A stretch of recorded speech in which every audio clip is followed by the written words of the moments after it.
on, let's take an overview of how we're applying derivatives to applications, or how we're working with applications of derivatives. When are we going to use calculus, and how are we going to use calculus to solve problems? I'll zoom in a little bit and we can read through. First of all, always draw a diagram if appropriate. I've mentioned this a number of times myself.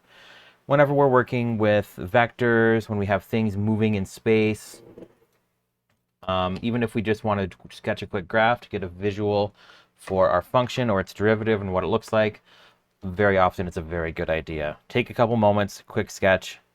It just makes it that much easier. Beyond that, step one is create the relevant equation. So an equation that connects the different variables that you're working with. Unless the equation is already provided, then you can just go ahead and work with it. Number two, ensure that the equation is in terms of one variable only. For example, if you are finding the area of a rectangular field whose perimeter is 100 meters, how would you write an equation for the area in terms of only one variable? I would encourage you to pause and think about that for a moment, and then I'll go ahead and show you what that might look like. We can start with a diagram, shocker. So I'm going to have a rectangle and label my sides, length, length, width, width. And what do I know? I know that the perimeter is equal to 100. I know that area is length times width. And we see a problem in that. So we're asked to write an expression or write an equation for area in terms of only one variable. So I have area, but it's in terms of two variables. So is there some way I can make a connection between length and width? Let's think about what we can do with our perimeter. So I'm going to move the area off to the side for a moment. And let's talk about what we know about the perimeter. I know the formula for perimeter of a rectangle is 2 times the length plus 2 times the width. So let's write it out. We're just kind of talking it through at the moment. Perimeter equals 2 width plus 2 length. And we know our value for the perimeter is 100, so I can write 100 equals 2w plus 2l. And so I'm still defining my variables in terms of one another, but I could rearrange and set this equal to a single variable. So let's go ahead and let's actually isolate w. So I'm going to write this as 100 minus 2l equals 2w. I want to get the w by itself, so I'm going to divide everything by 2 and find that 50 minus 2l equals minus l, 1l, equals w. And now I can plug this into this equation. So let's try that. Area is equal to length, and I can define width in terms of length because width is equal to 50 minus l.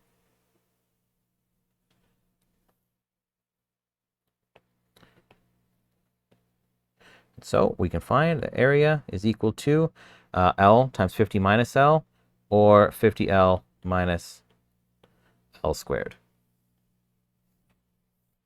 And there we have it. We've successfully gone from expressing our equation in terms of two variables to defining it in terms of one variable. We can label that as well. We've gone from two variables to one variable. All right, so that's step 2 with a quick example. Question 3, consider the question. You might be able to answer it without calculus, just using the example that you have. And I've renumbered our assignments and stuff, so this isn't particularly helpful, so we can't look back at this example. We changed our assignments. But, I think this is talking about, or a similar question is where we're talking about the bacteria. And in one question, we're asked to find the population of the bacteria when we're giving the equation. So I know population in terms of time is like 2 times 8 to the power of k t, where k is some number that's given. Actually, to make our life simpler, let's just say it's 2 times 8 to the power of t. And so if I'm asked to find the population at a given time, all I do is substitute the value in. So like 24 hours, 2 times 8 to the power of 24. P of 24 is 2 times 8, 24, 9, and we're round to the nearest whole number. It's 9.4445 or something like that, times 10 to the power of 21 bacteria. So we're just finding a population. This isn't really calculus. We're just plugging a number in. It's just, algebra and evaluation.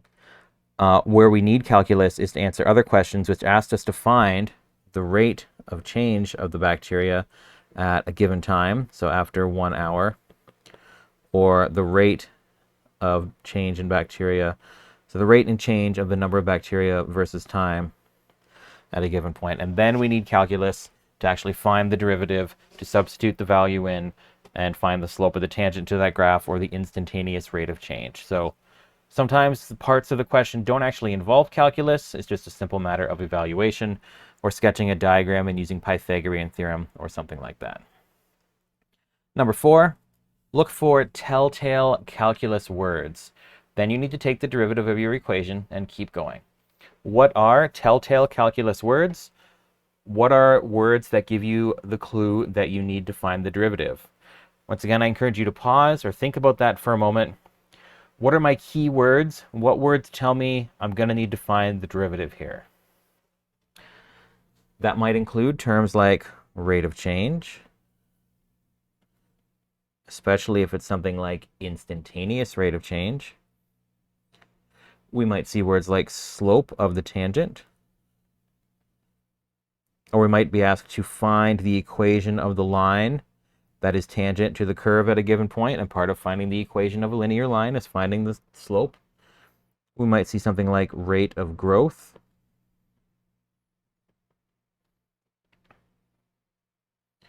We might see something like rate of cooling, like with our Newton cooling question. So something to do with a change. Slope is just a rate of increase in height versus increase in vertical or horizontal distance. And so there's some rate, some slope that we need to find. Step 5, we want to consider if your question involves a maximum or a minimum, then you will put your derivative function to 0 and proceed. And why is that? Well, I know that a maximum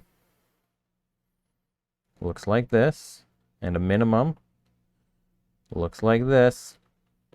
And we've talked for several weeks now about the fact that derivatives have a value of 0, or tangent lines have a slope of 0 at those points.